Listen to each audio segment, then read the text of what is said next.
আমি ভেবে পাচ্ছি না এরা কোন পর্যায়ে পৌঁছেছে। রাজ্য সরকার গণতন্ত্রের বুলি আওড়াচ্ছেন, রাজ্য প্রশাসন ফেলাও করে এই প্রোগ্রাম সেই প্রোগ্রাম হ্যান ত্যান করছে, পুলিশ অন করছে, কিন্তু থানার সামনেই সাংবাদিকরা আজকে যেভাবে আক্রান্ত হলো নিয়মিত আমি শিহরিত হয়ে উঠছি। আমি তীব্র নিন্দা ধিক্কার জানাচ্ছি। এই বিষয়টা কিন্তু আমি দেখছি, যদি কলকাতা পুলিশের ভাঙড় থানা ভাঙড় ডিভিশন যদি ঠিকঠাক পদক্ষেপ গ্রহণ না করে আমি বিধানসভায় তুলব এবং মুখ্যমন্ত্রীকে প্রশ্নর আমি সম্মুখীন করব। মুখ্যমন্ত্রীর কাছে প্রশ্ন উত্তর চাইব, আমি প্রশ্ন করব যে এমনি সাংবাদিক স্বাধীনতায় পশ্চিমবঙ্গ সহ ভারতবর্ষের অবস্থান অনেক তলনিতে, ভয়ঙ্কর জায়গায় পৌঁছে গিয়েছে। 180টি দেশের মধ্যে 159 র্যাঙ্কে আমরা সাংবাদিক স্বাধীনতায়। আর আপনারা খবর করছেন সাংবাদিক আমার বিপক্ষে যেতেই পারে, আমার পক্ষে আসবে সবটাই আশা করা আমার বৃথা। তো বিপক্ষে যাওয়ার জন্য আমি আপনাদের আক্রমণ করবো, আপনাদেরকে প্রাণঘাতী হামলা চালাবো আবার থানার সামনে। এটা কোন লেভেলের অসভ্যতা আমি চরমেরা পৌঁছেছে। এদের জবাব আগামী দিনে দিতে হবে। মানুষ তো দিচ্ছে ওদের জবাব। সাংবাদিক বন্ধুদেরকে বলবো নিরপেক্ষতা বজায় রেখে আপনারা এদের দুর্নীতির বিরুদ্ধে লড়াই করে যান। ইভেন নওশাদ সিদ্দিকী আমারও ভুল হলে আমারও আপনারা সমালোচনা করবেন। আপনারা সমালোচনা করলে আমি মনে করবো আমরা ভুলটাকে আমি ঠিক করে শুধরে নেব।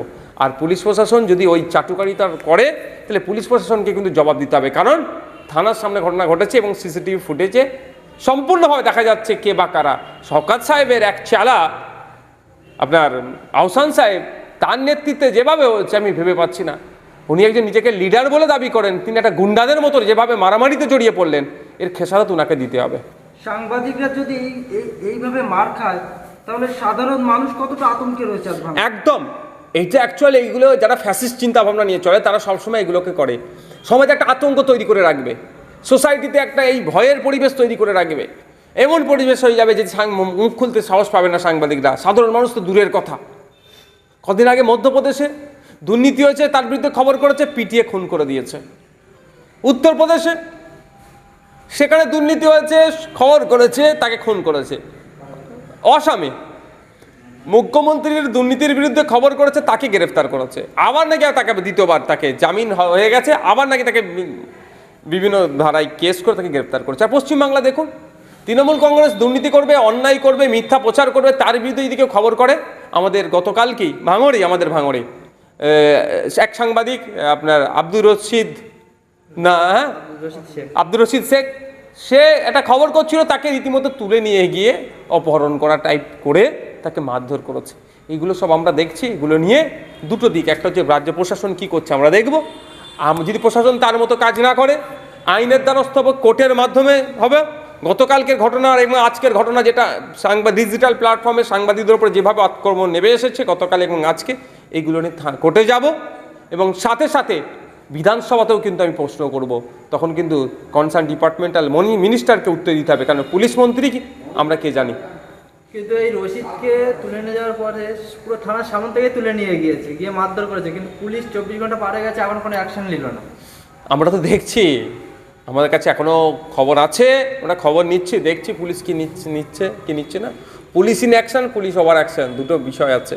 এটাকে নিয়ে কিন্তু আমরা কোর্টে যাওয়ারটা রাস্তা খোলা আছে। বললাম কি, পুলিশ যদি মনে করে কাউকে বাঁচাবে, কোর্টে যে পুলিশকে জবাব দিতে হবে। আজকে এই আক্রমণ করার আগে পুলিশের সঙ্গে শাসক দলের নেতারা বৈঠক করেছে আমাদের সামনে, করে তার পিছন দিয়ে আমাদের আক্রমণ করলো। দেখুন কি বৈঠক করেছে সেটা আমি বলতে পারবো না। তাদের তখন পার্টি অফিস কোনটা আর কোনটা থানা এখন গুলিয়ে ফেলে তারা নিজেরাও। তারা দেখবেন অনেক সময় দেখবেন আইসির কলার ধরে মারছে, সিউড়িতে দেখলেন কেন এই ধরনের অবৈধ লোকেদের সাথে, অবৈধ মিনস যারা সমাজ বিরোধী, তাদের সাথে এই নেক্সাসের ফলে দেখবেন বিভিন্ন জায়গায় পুলিশকে তৃণমূলের লোকেরাই মারছে। কেন মারছে? এই দুর্নীতির সাথে যুক্ত আছে বলে। আমি চাইবো না ভাঙড় থানার, যদিও ভাঙড় থানার একটা অফিসারকে তো ওই সাকসারে তো মেরেছিল, আমি সেই ঘটনার পুনরাবৃত্তি হোক আমি চাইবো না। কিন্তু যতটুকু আমরা দেখতে পেয়েছি, যেটা ফুটেজ আছে, যেটা রেকর্ড আছে, সেটা হচ্ছে আপনার থানার সামনে আহসান মোল্লার নেতৃত্বে গুন্ডা মস্তান সমাজ বিরোধীদেরকে নিয়ে ডিজিটাল প্ল্যাটফর্মে যারা কাজ করে সেই সাংবাদিকদের উপরে আক্রমণ করেছে, চড়াও হয়েছে। এটা আমরা দেখেছি। আর শওকত মোল্লার ঘনিষ্ঠ আহসান আমরা সকলেই জানি। এর জবাব কিন্তু এদেরকে দিতে হবে, ছাড়ের কোনো জায়গা নেই। ভাইজান, প্রশ্ন উঠছে গণতন্ত্রের, কারণ যেভাবে প্রশাসন থাকা অবস্থায় যেভাবে শাসকের লিটল বাহিনীরা অত্যাচার করছে, তাহলে কি থানা এবার তৃণমূলের পার্টি অফিস বলা যেতে পারে? দেখুন, যদি মানুষ থানা থেকে মুখ ফিরিয়ে নেয়, পুলিশের উপরে ভরসা দিয়ে কমে যায়, তাহলে মানুষ কী হবে? মারামারি হবে, হানাহানি হবে, কাটাকাটি হবে, আইন হাতে তুলে নেবে। এটা আমি কোনো মতেই চাই না। আর তাই আমি অনুরোধ করব প্রশাসনের কাছে, অবিলম্বে ব্যবস্থা গ্রহণ করা হোক, যারা কালপিট তাদেরকে গ্রেফতার করে সর্বোচ্চ শাস্তির ব্যবস্থা করা হোক।